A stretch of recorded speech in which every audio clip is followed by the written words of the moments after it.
news as Paradise wildfire grows, burning more than 100, and that is 1,200. That is 1,200 acres.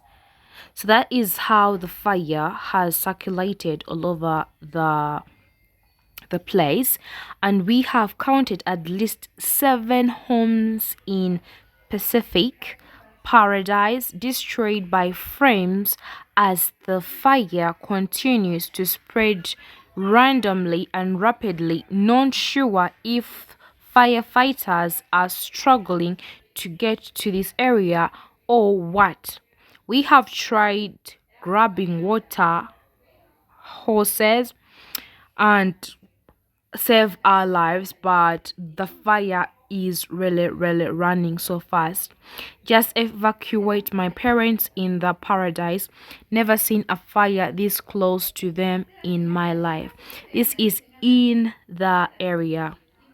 So apparently they're telling people to evacuate because more than 30,000 residents in the Los Angeles areas are under a mandatory evacuation order to the fast moving wind driven wildfire in specific Paradise.